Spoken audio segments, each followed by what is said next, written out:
And good afternoon to everyone, and welcome to another edition of the President's Hour. This podcast is designed to give you relevant information and have a lot of discussion and insights. We look forward to all of you joining us. Please share this podcast with your friends, neighbors on your social media platforms. We've got a great show planned for you on today. Today, we're going to be talking about the value of theological education. We have two of my very good friends who are educators on this show. But before we bring them on, let's just talk about a little bit of housekeeping stuff. If you want to participate in our show today, you can make sure that you type in a comment into your Facebook or YouTube, whichever platform you're using, and we'll get your platforms live and put them on the air. And your questions for our guests, we'll have some time set aside for doing that. So we're excited to be back. We've been off for a few weeks. Just been a busy time for me, but we're going to try to get back in the rhythm of having our podcast again, coming to you every Monday at 1 p.m. Eastern Time, 12 noon Central, live and in person, right here from the Pilgrim Baptist Church of Fort Wayne, Indiana. And this podcast is also in connection with the General Missionary Baptist State Convention of Indiana, in which yours truly serves as the president. So we are excited again about bringing you this podcast, and hope that you're really getting some good information and things out of the podcast, and hopefully you'll feel that way after today's show. So get ready to participate. Tell all your friends, tell your neighbors, call somebody, tell them to tune in. The President's Hour is back on the air, and we're excited for you, our viewers, to tune in with us. So today, as I said, we've got a great show. We're going to be talking about the value of theological education, and we've got two really, really great guys that are going to be a part of this podcast today. And I'm going to first bring in my good friend and brother. He is the dean. Well, he's a provost. I'm sorry. Everybody calls him Dean. So this is Dr. Mark Dean Haywood, provost of Grace School of Theology. Dean, how you doing, man? I'm doing wonderful, marvelous, stupendous. What about you? Oh man, blessed. I can't complain, and I've learned to speak good Christianese. So whatever is going on in my life, I'm blessed and highly favored. So Amen. Amen. so It's good to see you. Yeah, you too, my brother, you too. Let's bring in our other guest here today, who is actually the dean of students at Grace School of Theology, my friend and brother, Reverend Willie Gaines. How you doing, man? I am doing great. Great to be here. Good. We're glad to have you on, and you guys are down there basking in the warmth of Houston, Texas area, the Woodlands, Texas, where the school is located, and it's 58 degrees here. And it's not going to get no warmer today. So we go from summer to late fall in about 2 weeks. Wow. Here in Fort Wayne area. So, but I've lived most of my life in Indiana, so I can't really complain about the weather, and I certainly can't do anything about it. So we I'm just going to let you know how jealous I am. I'll do that. and I know it's a sin, so I'm going to have to repent for that. But certainly. All right. So listen, let's get started. Really, I want to thank you guys for all that you have done in connection with our state convention, and trying to help us bring quality theological education to our state.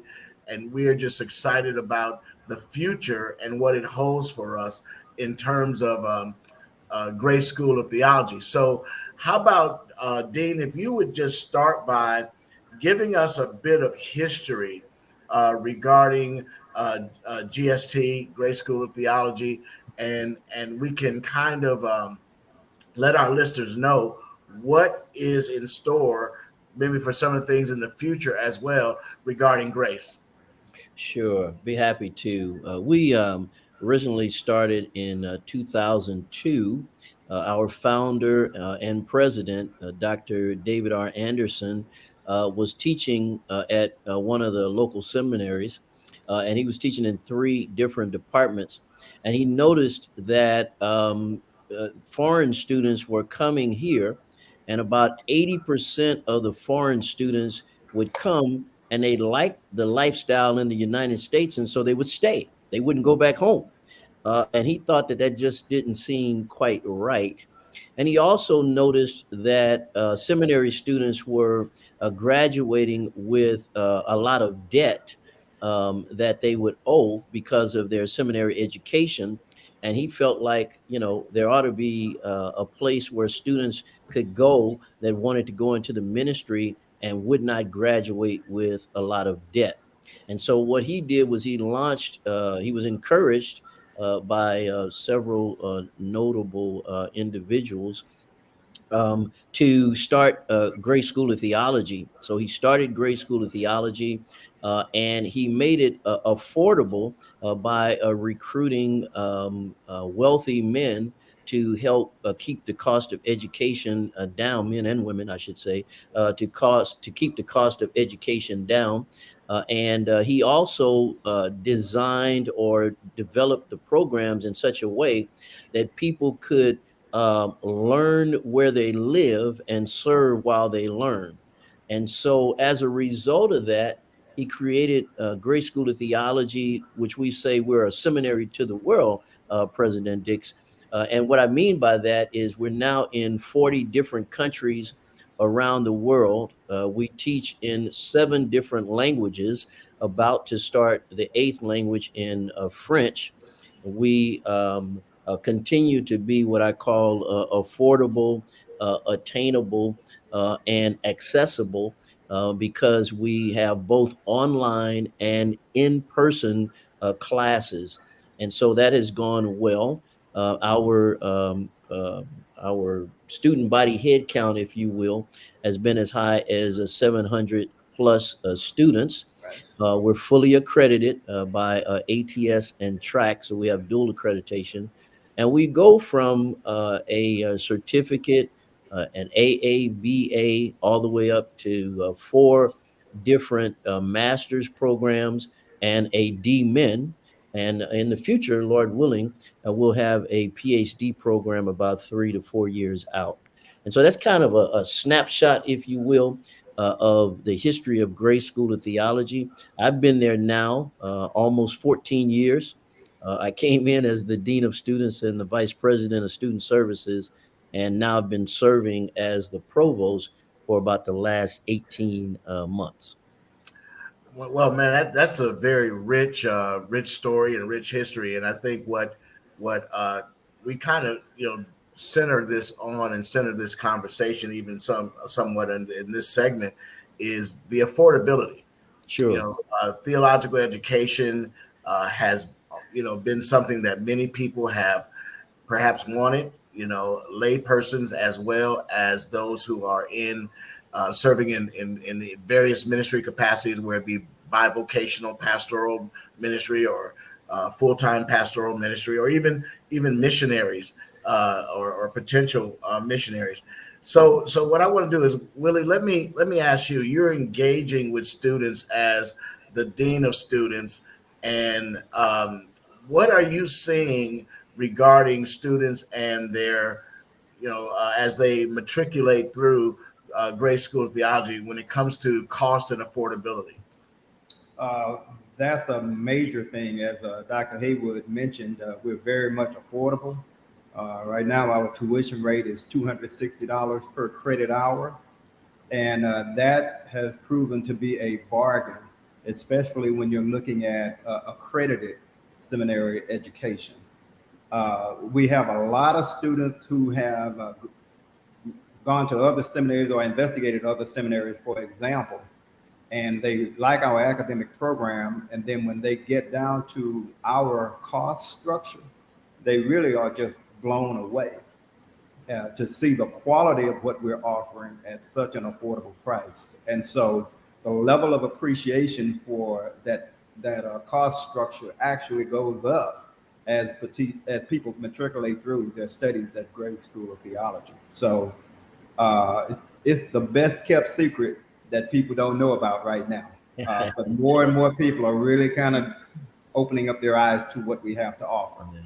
Well, we certainly want to do our part here in Indiana and through the General Missionary Baptist State Convention to make this well-known,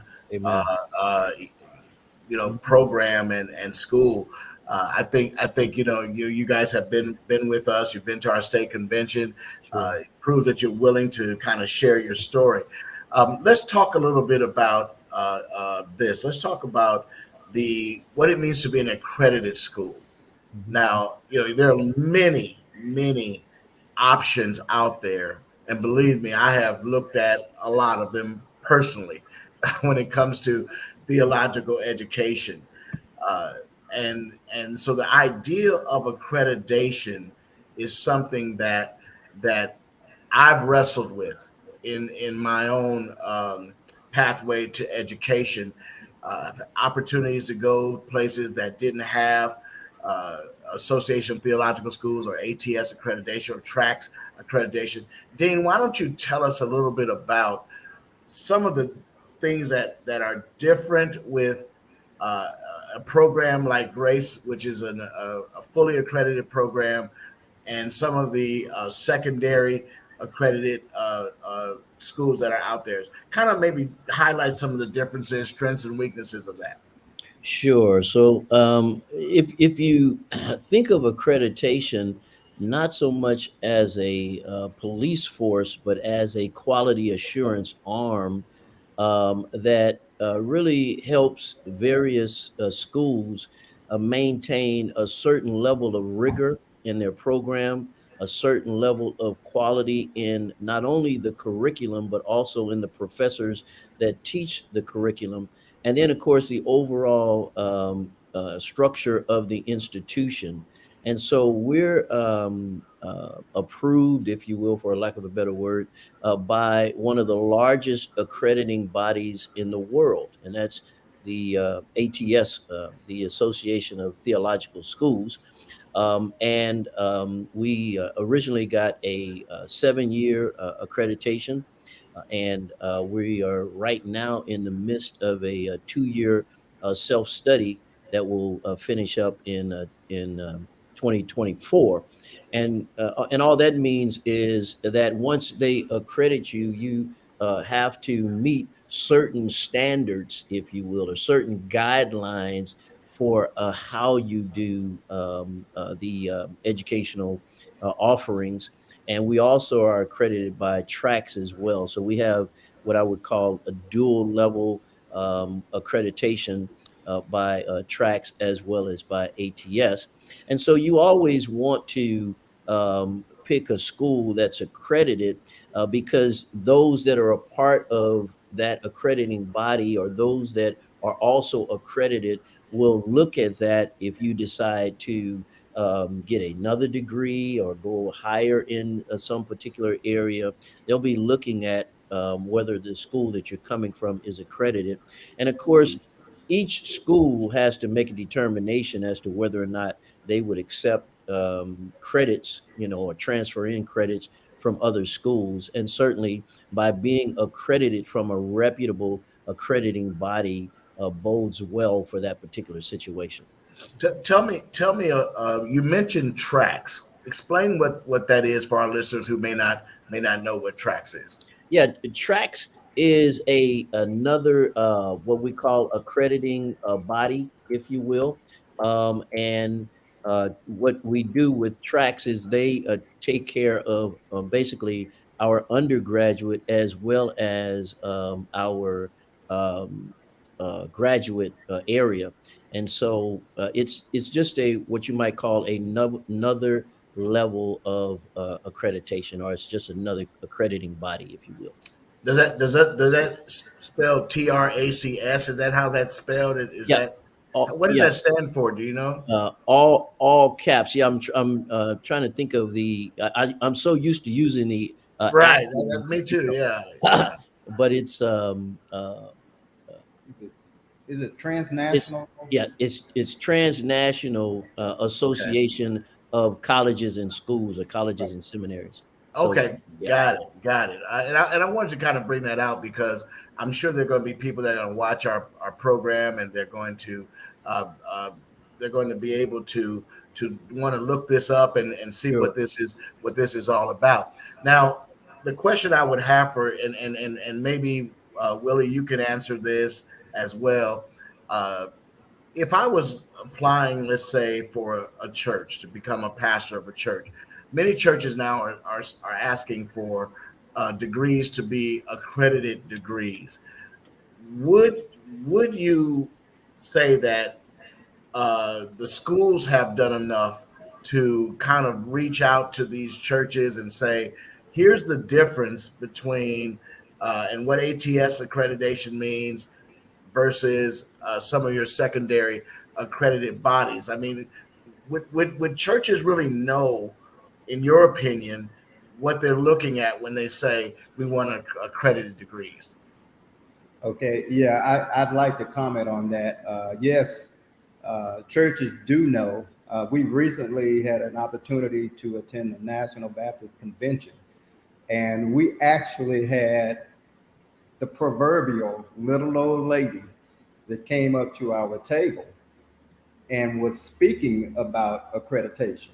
She didn't ask us, she told us that they were in the process of looking for a new senior pastor. And the accreditation issue was the number one thing that she spoke about. And she mentioned that from the standpoint that having the accreditation ensured that the candidate had actually gone through and gone through the rigor to verify that they had learned and they knew this information. Now, that's not to throw shade on anybody who does not have accreditation, but that stamp of approval helps to ensure that the candidate has that kind of theological training.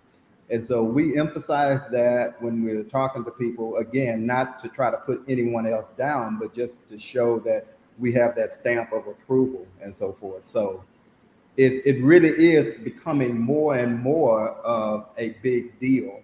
Most of the individuals we're working with, even the members of the congregation in this day and time, you're seeing that people are more highly educated, they're more aware and so forth. And so they're just not going to sit and just take traditional, just stuff.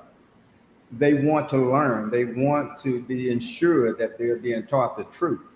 And so that accreditation is actually becoming more and more important. You know, and yeah, go ahead, Dean. Let me just piggyback on that. Sure. When I was growing up, Mama would buy various products at the house, and they would have what you would call the good housekeeping stamp of approval or seal on them. Mm-hmm. I'm old enough to remember that.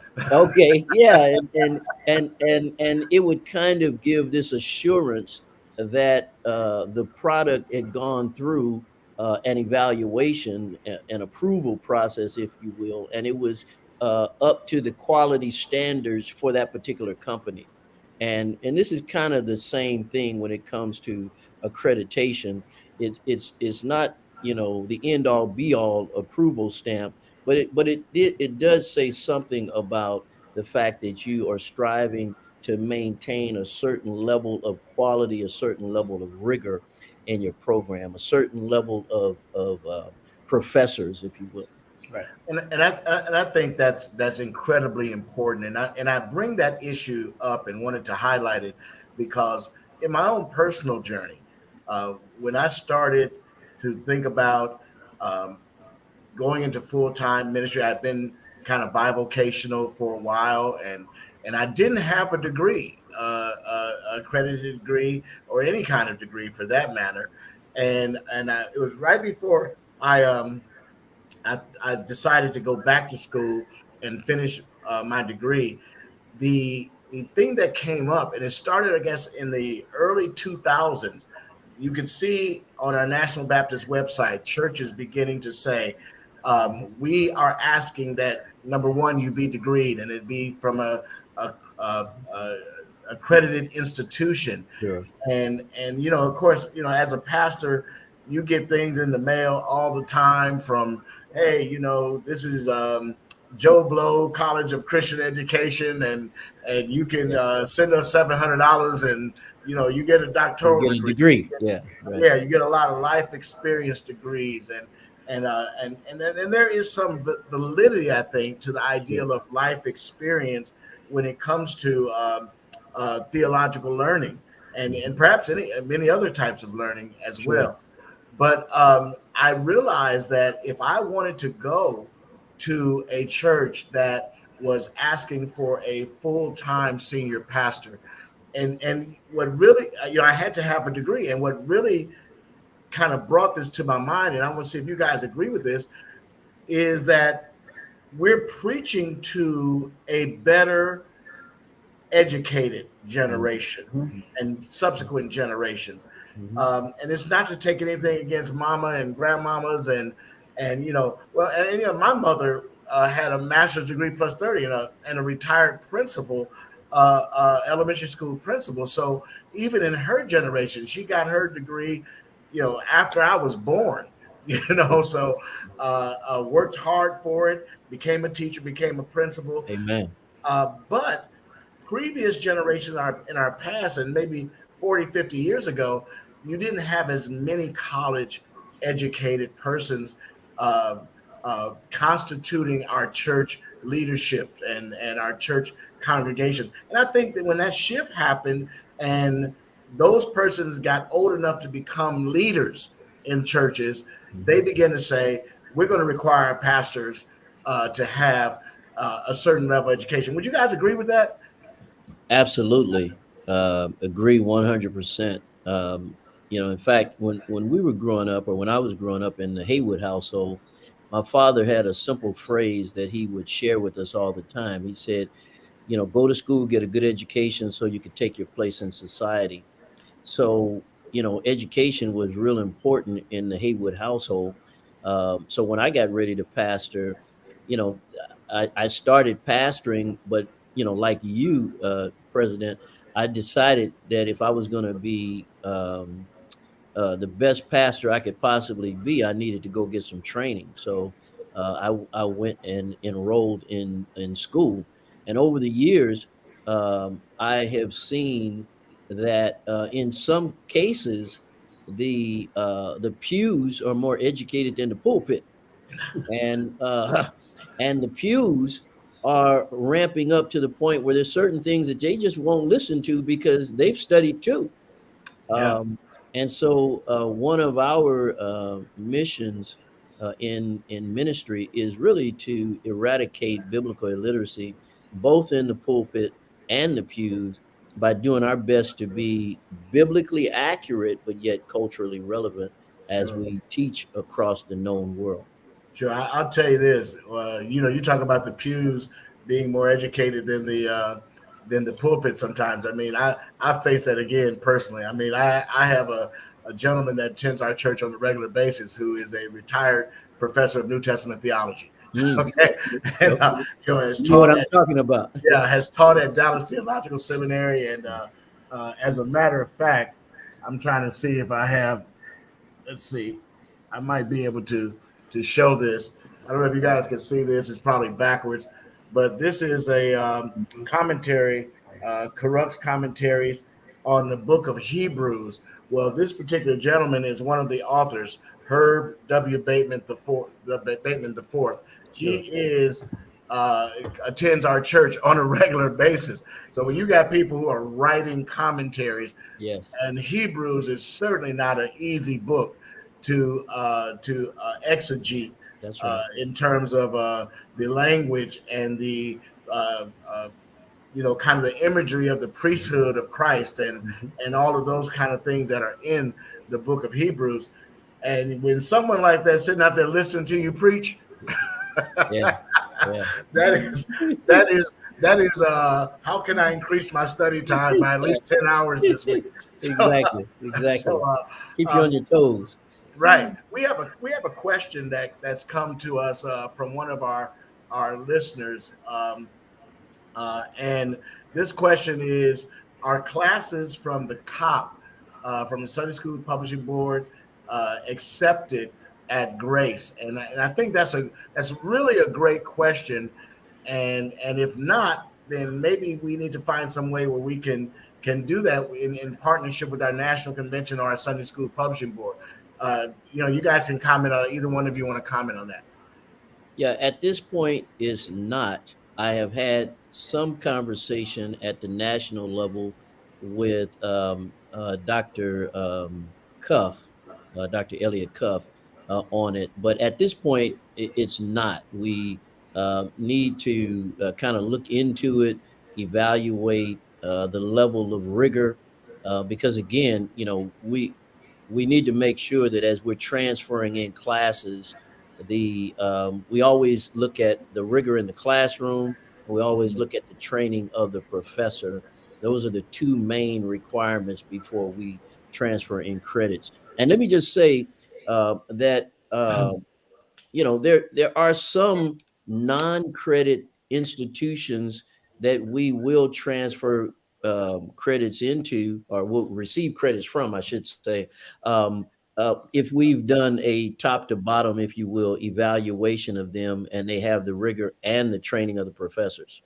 And that's a great question, I think, and I thank our viewer for submitting it, because one of the things it does is, I think, it challenges our certificate of progress program, the COP program, to look at how it can be more rigorous and look at the persons that are teaching and their training. The other thing that I think is important here, when it regards this, is, are we able to now find some synergy between our Sunday School Publishing Board for the National Baptist Convention and some certification, non-credited certification programs at schools like Grace School of Theology? And we had talked about this offline a little bit, and it's probably a good time to bring it up now. But there are a lot of pastors that have come to me and privately kind of said, we look at training for our leadership, deacons, for trustees in churches. Some of the greatest divide in Baptist churches, which are kind of autonomous and have a some semblance of variations of congregational form of church government, some more strenuous, some less strenuous. But those churches tend to have a lot of issues when the leadership doesn't have synergy and on one accord. And you have this view sometimes where your deacons and trustees feel like they're like the Senate and the House of Representatives, in our government. They're going to be checks and balances, bro. Yeah, yeah. You're not More checks than balances, right? Yeah, more checks and balances. Correct. And we're not talking about the kind of checks you write in cash. Exactly. That's for sure. But if we had, and this is what we want to develop in our state convention, an opportunity to have some type of certification program that pastors could say, hey, this guy or this gal has deacon potential. And we want to see that there could be some training that would set a baseline of minimum standards for deacons, for trustees, officers in the church, so that we know at least we're operating with an understanding that this person has the ability to study scripture, to teach scripture, to, on some level, practice hermeneutics and exegete certain texts of scripture. Would Grace be interested in doing something like that? Yeah, let me, and Willie, you feel free to piggyback on what I'm about to say. But we did what I would call a listening tour last year. Well, I guess it was part of this year, as well as last year. And what we did was we went literally from coast to coast listening to pastors. We ended up with the Association of the National Baptist Convention. We ended up talking to about 180 pastors. We started in Houston and ended up in San Francisco, went all the way as far east as Buffalo, New York. went down to Georgia, and we Correct. just we bounced over in a number of different places, and we ended up literally talking to 180 pastors and Mhm. getting their feedback as to what we should be offering, because we always want to be flexible. We want to be culturally relevant, remain biblically accurate, regardless. And so we got their feedback, and we came back and created a proposal with their information and some other individuals that we worked with, and submitted it to the Lilly Endowment, and they gave us $1 million grant to go off and create classes just like you're describing, and we've called it the PACE program. It's Pathways to Accelerating Christian Education, um, and it's more in line with what you might call certificated programs, deacon training, um, church leadership, um, how to do church management, those kinds of things, church polity. And so we're in the midst of doing what I would call the R&D part of it, research and development, and they'll be pumping out probably some curriculum that can support that very soon. But that was one of the programs that Dr. Cuff and Dr. Young were very interested in, and we're still trying to roll that out as we speak. Willie, you want to say something on that?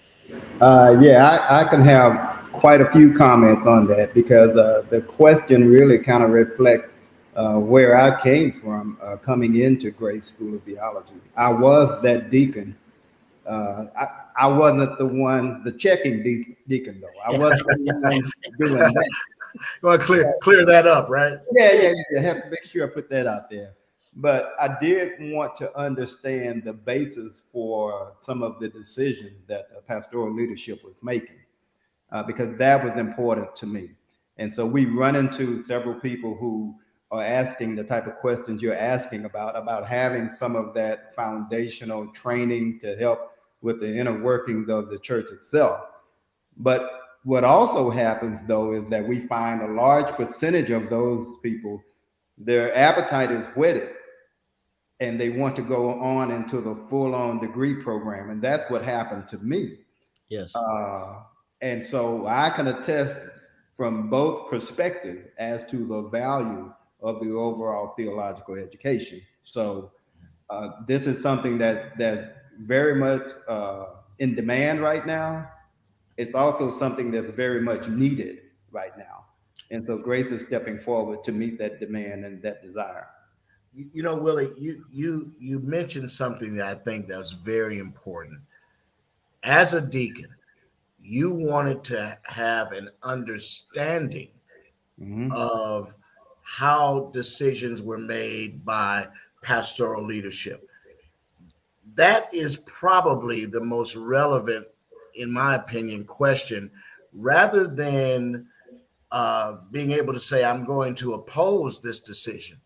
Yeah. Because frankly, we don't like to admit that we don't understand something. Correct. Right. When the guy's working on my car, Mhm. and he's telling me that the computer chip is not speaking to something else, and that, I really don't understand. Yeah. And so you feel kind of like you're at the mercy of that person who's the expert when you don't understand. And now, I probably won't go to become Mr. Goodwrench or anything like that, but I do recognize that I can go online now. There are YouTube videos that Yes. will explain what my mechanic has said, and I think the Bible talks about in all you're getting, Get first thing everything understanding. is wisdom, but in all you're getting, get an understanding. And I think if we could find some way, and it looks like you guys are doing it, to expand opportunities for church leadership to gain understanding of each other. Let's be frank here. A lot of pastors come into new pastorates wounded from their past situation, Yep. you So know, true. and because people leave for a lot of different reasons. Some of his advancement, promotion, and things like that. But sometimes you leave because it's a toxic Yep. situation. Yep. Well, the thing that happens is you bring those wounds with you to your new That's right. assignment. Haven't And, healed yet. That's and right. you haven't healed, and there's trust issues.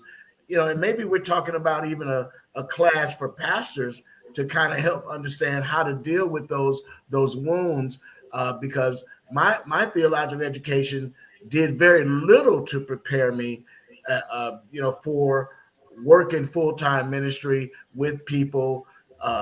It was focused on the theological education part, and not necessarily the human interaction part as well. So thankfully, I had experience as a pastor before, so some things did not surprise me coming into a new assignment.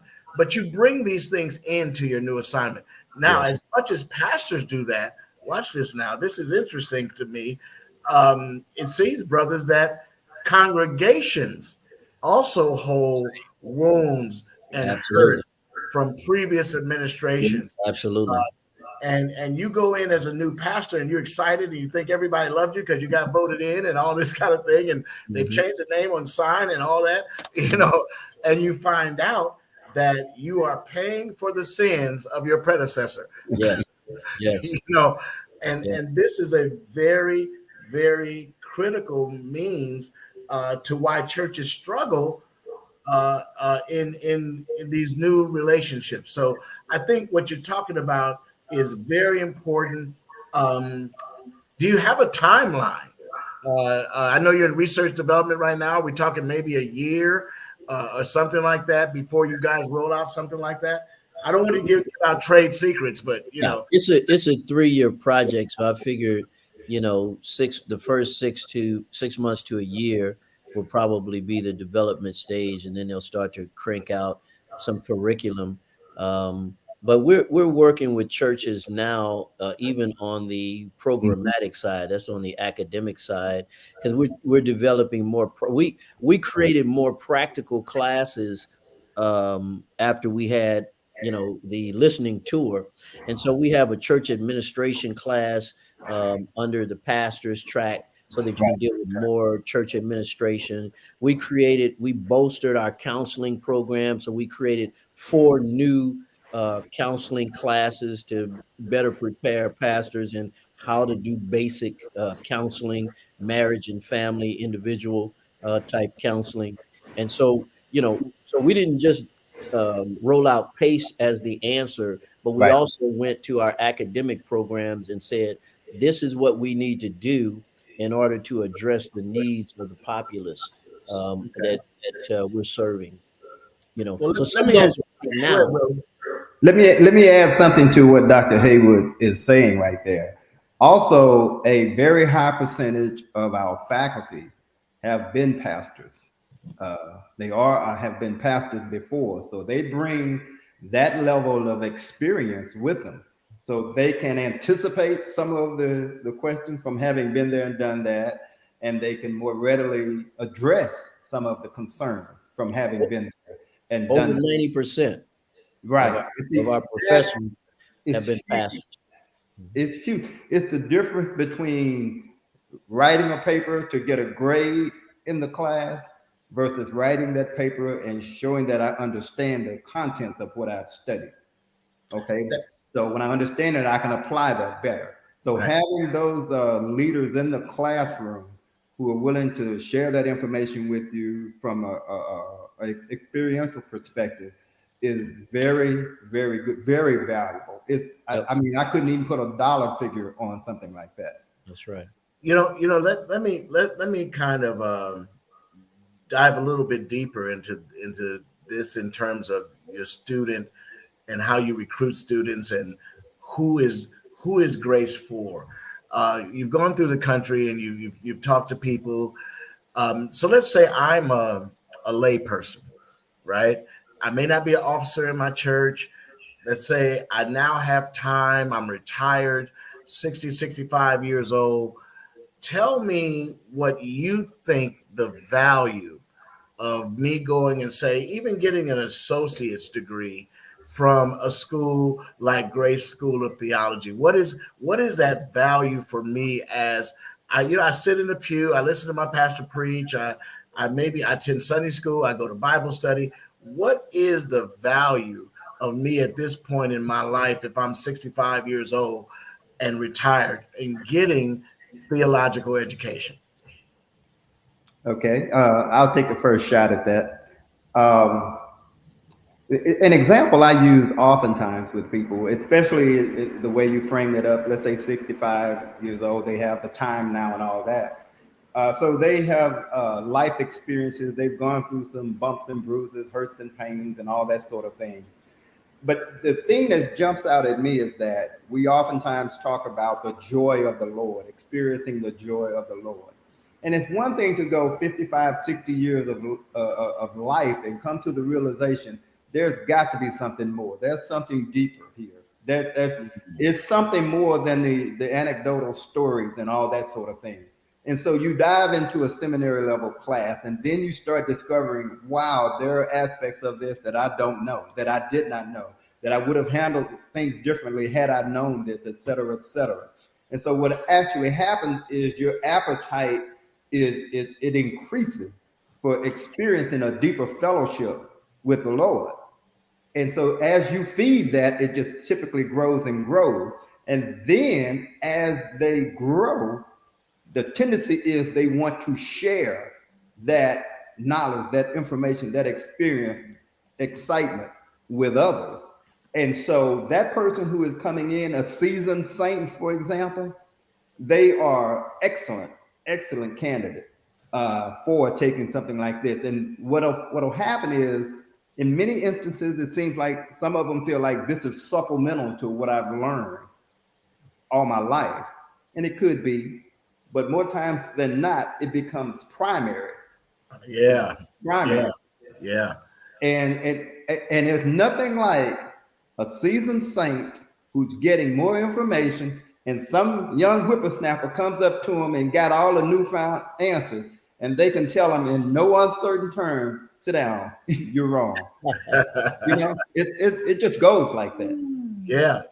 I think that's a good point. Now, maybe Willie, you can address this too, or Dean.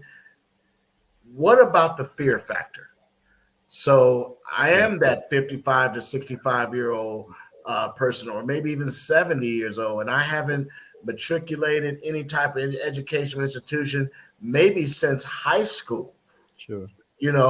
I'd have to search and go back in the annals of time to get my high school transcript. Maybe I'm afraid of this idea of college education at this point in life. What would you say to that potential student?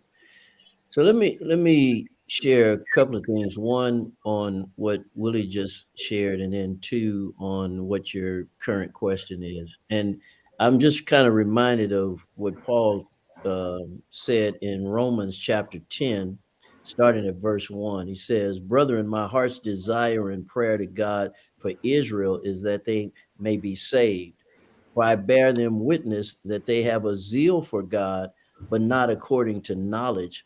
For they, being ignorant of God's righteousness and seeking to establish their own righteousness, have submitted to the righteousness, have not submitted to the righteousness of God." So what Paul was telling them, the saints in Rome, is that they had this burning for God, but they had no learning for God. That's right.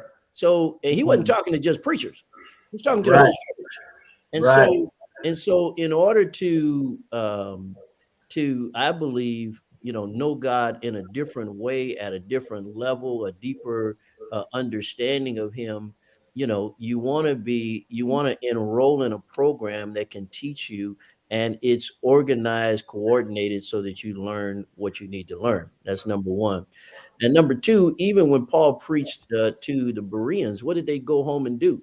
They went home and searched the scriptures to make sure that what he said was accurate, right? That's right. That's If you right. read Acts chapter 17. So my point is there's a personal responsibility that we know God, and we need to be doing all that we can do in order to know him, whether we are in the pulpit or in the pews. The last part of what I want to share with you, Pastor President, is I had a lady by the name of well, we called her Mother Dear, but her real name was Geneva Phillips, and my kids didn't know that her name was Geneva Phillips until we went to her funeral, because we always called her Mother Dear. Mother Dear had raised up her three daughters, and after she had raised up her three daughters, she retired, and she was about 75, and she came. She was a member of our church, and she wanted to go back to school so that she could learn. And so she enrolled in our certificate program. And her whole idea was that she wanted to fall deeper in love with God through the study of Wow. God's word.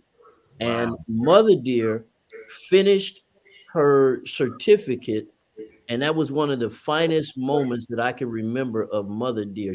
Now about, I guess, a month ago, we buried Mother Dear.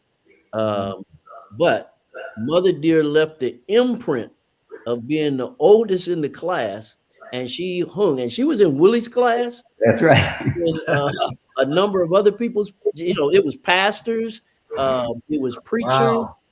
it was teachers, and Mother Dear hung right in there with them and received her certificate. And so I would say, um, don't be afraid if we really believe that we could do all things through Christ who strengthens us. What stops us? That's right. Either we believe it or we don't. Absolutely, and I think that that's a great example. And you hear stories like this, kind of all the time, where people said, "I'm not going to be afraid to continue my theological education. I'm not going to be satisfied with just relying on whether I could Google what Pastor said. I want to know it for myself." Absolutely. I think that's a very big uh, uh, encouragement to our seniors and seasoned saints that are out there, that they can come and be a part of learning and growing. But what you said was very important: deepening my love for God Amen. and for Christ through learning His Word. That should be the motivation for us all. Quite frankly. I had a professor when I was in seminary. He said the most important thing that you'll ever think about is what you think about when you think about God. I'll Wow. say it again. The most Yeah. important thing that you'll ever think about is what you think about when you think about God, because it affects every aspect of your life. It Mhm. affects from your theology all the way through to your eschatology. The most important thing that you'll ever think about is what you think about when you think about God.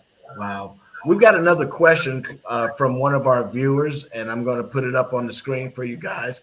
And so, what is the enrollment of women to men in your school? And that's and I guess you don't have to give us exact numbers because you didn't get a chance to prepare for that, but just in general, it's a good question because It's there, about it's roughly 60-40. Yeah. Something Yeah, okay, like with we men got a large 60% men, 40% women. Yeah, we got a lot, and the women are catching up fast. Let me say it that way, Okay.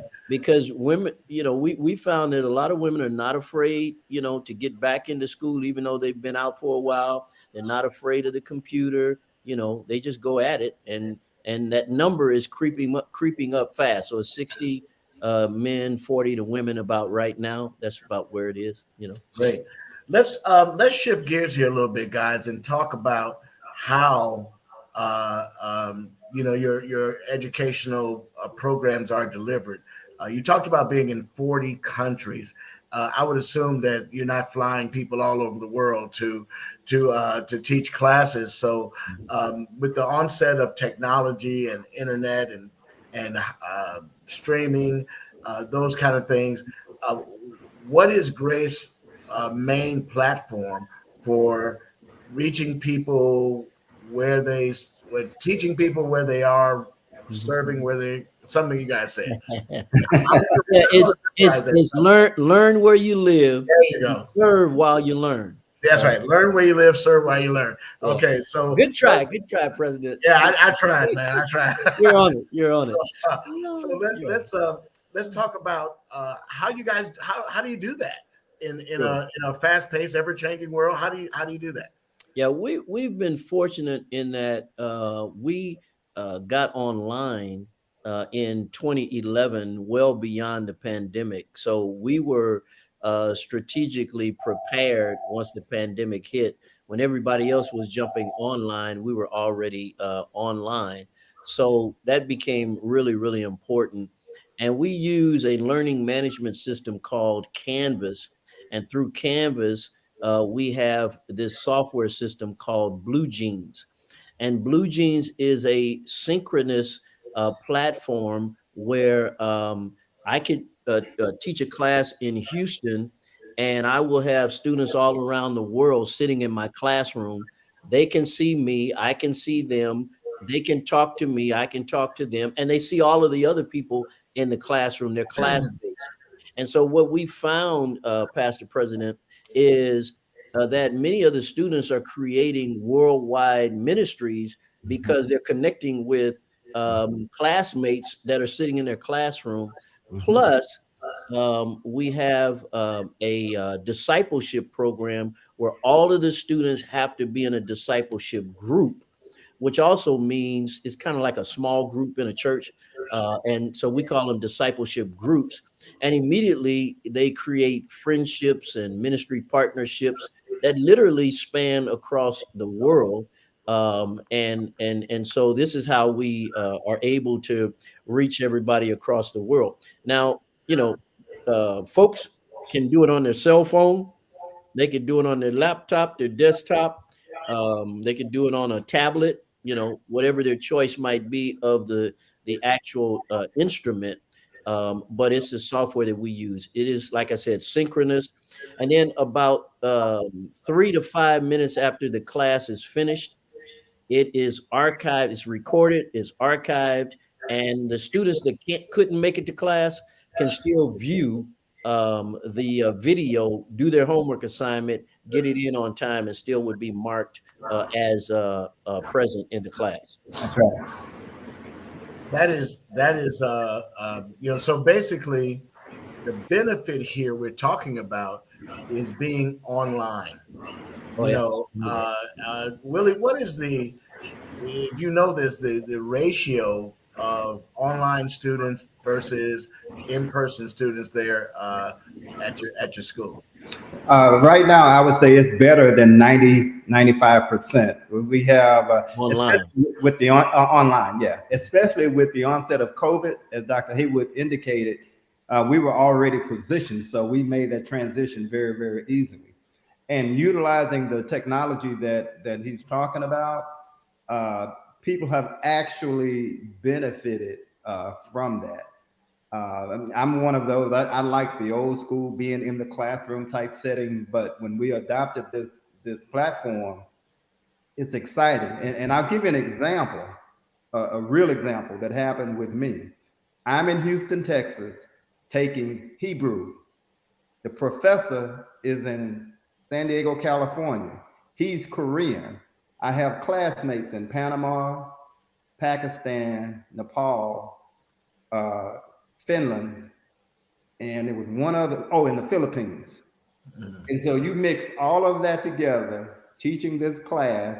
And so when the Korean professor said something in Hebrew that I didn't understand, I asked my classmate to help me out, who was a Spanish guy speaking back to me. Wow. And so it ended up being a worldwide learning experience. Sure. And if you look at the things that are transpiring in the world today, I think Jesus is very much pleased that he has believers, brothers and sisters around the world, all submitting to his word in a group setting. And Amen. That's what we have using the technology at Grace School of Theology. You know what? And guys, don't worry. If you got a few more minutes, we can extend this a little bit because I do want to talk about the luncheon. Yeah, we got But time. I've got a question here because you raised the issue with the ideal of worldwide. Um, as we know, there's a lot of emphasis within the church today, particularly in the African American church, on maintaining a cultural distinction and learning more about the cultural distinction of the African American experience in America and in the Black experience, perhaps worldwide, but certainly in America as it relates to the dynamic tension, if you will, that sometimes comes between what we would call our white brothers and sisters in their evangelical expression and our Black brothers and sisters in their evangelical expression, because it's like the war of the evangelicals in many ways. But what does grace offer to that pastor that says, I'm preaching to a Black congregation, and and there are certain distinctives of African American cultural religious experience. What does grace have to offer for that person?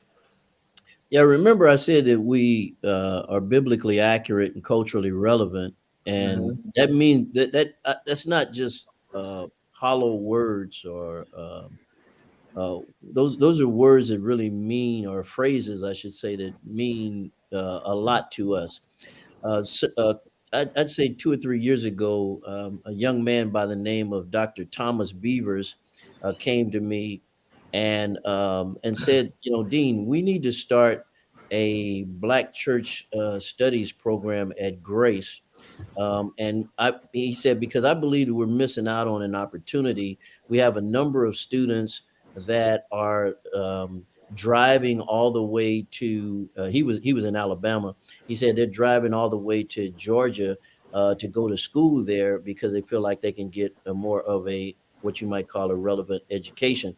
He said that one of the young men came to him and said, "Hey, I asked my professor at this particular school, what did he think about the George Floyd incident?" And the professor said, "George who?" And so the young man was so discouraged that he dropped out of that particular seminary. It's PWI, we call them, a predominantly white institution. Mm-hmm. And so he was driving away from Birmingham all the way to Atlanta. And so, Dr. Beavers explained to me that, we really can make an impact in this area. So what we did was we got Dr. Thomas Beavers out of Birmingham, Alabama. We got Dr. DZ Cofield from Houston, Texas, someone who's a close friend of mine, and I did my internship with DZ. And then we have Dr. John R. Adolph of Beaumont. And all of those are very fine gentlemen, well known in their preaching craft, but great ministry minds. And they, along with one of our other professors, his name is Dr. Ken Wilson, who is the far most expert in Augustinian theology. And so those four gentlemen make up our team to produce what we call the Black Church Studies program. And in that particular program, you get history, you get culture, you get the tremendous contribution from the Black church from its inception up to today. You also get key leaders. They talk about Black preaching. They talk about Black polity. You that's a, Yeah, yeah, Lord. we could have a 5 hour or 5 month Yes, discussion on that. But yes, anyway, absolutely. they get into all of the governance and what have you of the Black church, and it's really really rich. We've had, to our surprise, we had a lot of white folks that signed up for that program as well, whites as well as Filipinos, or I should say, I'll just say non-blacks. Let me say it that way, Okay. because it was a lot of number, I should say, a number of ethnicities that signed up for the class, and so it's going strong. Keep, if you would pray for that program, because Right. we'd like for it to grow and Amen. expand. Yes. But it's on its way, and we are very excited as to what people will learn in that particular program. So it's called the Black Church Studies program right here at Grace School of Theology. That is awesome to hear, and I think that there's opportunities that we can certainly encourage people that have interest in pursuing a pathway in Black church studies. Does that go all the way to a concentration for the D-Min students, or is it master's level, or You can start at bachelor's and go all the way? you can get a certificate in Black Church Studies. You can get a concentration at the bachelor's level, Okay. or you can get a concentration at the Master of Ministry, and it stops right there. But you Okay. can always take the classes as electives for either theology or humanities. Oh, nice, nice, very good. All right, guys, I wanted to be in our last few minutes here is talk about the fact that you are coming to Fort Wayne, Indiana, Yes, and that's sir. our neck of the Forward to it. woods. Amen. This Saturday at 12 noon, and I'm going to try to put this flyer on the screen. So y'all bear with me. I'm No not problem. necessarily well versed in this, but we're going to try to get. Uh, let's see the flyer. Oh, there it is. How about that? Can you see All it? right. We can Hey, see it. we got it. All right, folks, you can see this flyer. There is a barbecue luncheon with the president and the provost October 1st, this Saturday from 12 noon to 1:30 p.m. here at the Pilgrim Baptist Church, 1331 Gay Street, Fort Wayne, Indiana. If you're in Indiana and you are near Fort Wayne, or you're close by, or in the city of Fort Wayne, we certainly want you to be able to come by and have lunch with Dr. Haywood, Pastor Dr. Cofield, and I believe, Willie, you're going to be there too. Isn't that right? Yes, I will. All right, and meet the former deacon, Willie Gaines. And if you Hey, ever, President, he's not gonna pass up some barbecue, man. Come on. no, not at all, not at all. And listen, I was thinking when he was talking about the number of people in his classroom, Dean, I think we're going to be looking forward to Willie getting invited to preach in Finland. That's going to There be you a go. cool There thing. you go. Now you're talking. This luncheon you can be able to register with the QR code here in this particular luncheon, and I'm going to scroll through the. If you don't use QR, there is a web address to register. There are door prizes that are going to be shared, and for people in Fort Wayne, let me tell you, we reached out to some other barbecue spots that didn't get back to me, but we did connect with Lucille's Barbecue, which I've had, and Lucille's Barbecue is very good. And we're going to ask you to come and enjoy that barbecue. It's free. This barbecue It's is free. free barbecue. So you can't beat that. So register, one and all, 60, 65, 70 years old, 35, 25, 20 years old, minister, lay person. This is for you. Get your registration done by Wednesday. Correct. By Wednesday. That helps us get a count. Now, that doesn't mean that you might not be able to sneak in there on Thursday or whatever the case may be, but get that registration done by Wednesday. So hopefully you've taken a screenshot of this particular flyer.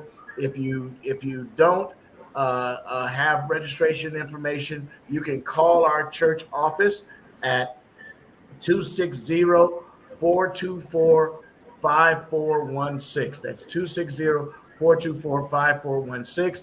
Or you can email me, which is the best way, at the word president at gmbsci.org. That's president at gmbsci.org.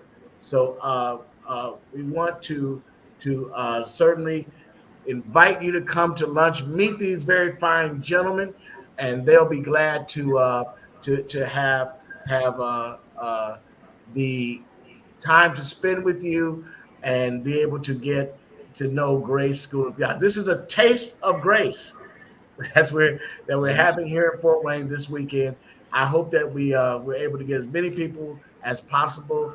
Tell your friends, neighbors, ministers, your pastor that it doesn't cost anything. It's going to be free. Come on out, eat some barbecue, listen to what we have to say, and Have a good fellowship. yeah, have a great fellowship. We're going to just really have a good time in the Lord, and you can find out more how to apply for grace. I think Willie, you'll be here to explain the application process and Yes. what and how you can go back. Like I would have to go back to 1980 to get my high school transcripts, but those things are like a lot of that stuff's online. People don't realize it. You can grab college transcripts, things like that, online. They've been posted, and so it's not as hard as you think. So, gentlemen, I'm going to give you some time to share any wrap up, anything that you want to add about this weekend or Grace School of Theology. Willie, I'll let you go ahead. I'll take the rear. I, I would say simply with respect to the weekend, we're looking forward to meeting everybody who has interest or desire. And I definitely encourage everybody to come out. This is really a work of the Lord. It's not just Grace School of Theology, but we firmly believe that we're doing what God would have us to do as a part of a worldwide ministry. And we're getting involved in the lives of men and women across the country and around the world. So we look forward to seeing you. We encourage you to be there. Bring your questions, prepare to get answers. Let's fellowship together, and let's turn it into a worship experience. Right. Yeah, let me just say that same weekend, President, we are also hosting what we call the hybrid church webinar that morning from 9 to 11:30. You have some powerful preachers that I talked about earlier. We'll start off with John Adolph, and they'll be presenting on how to do hybrid church online and in person. We'll follow him with Dr. Thomas Beavers, and then Dr. DZ Cofield will be batting cleanup. And again, it's a free seminar. You can go to our website, gsot.edu, for more information. That's gsot.edu. It's on the hybrid church. We'll also have a download on how to walk you through some shifts in your church to do to make your church into a powerful hybrid church. And then lastly, Pastor President, let me thank you for the opportunity to be a part of your program and to be a part of your ministry. We don't take it lightly that you've allowed us to connect with you. It's been a journey of joy, and we appreciate the focus, the emphasis that you have on developing spiritual leaders so that they can become all that God has called them to become. So again, thank you, sir. And I look forward to seeing you on Friday. Yes, sir. I think about that lineup you just read off, Willie. You talk about DZ, my good friend, is batting cleanup. Every one of those guys swings for the fences. There may not be anybody on base anyway, right? Yeah, it's going, it's 4 home runs in a row. It's like, and so it's going to be great that webinar, and certainly, we want to continue this relationship. I thank you, gentlemen, for spending your time with us this last hour or so to talk about Grace School of Theology, and hopefully we'll look forward to getting some more students. If you want to register and you decide you want more information, contact Grace School of Theology at www.gsot.edu, and also make sure you mention that you heard it on the President's Hour. Yes. Make sure you mention that you saw it on our Facebook page or YouTube. We're going to be bringing you all this kind of information as we go forward. Go to our YouTube page at GMBSCI TV.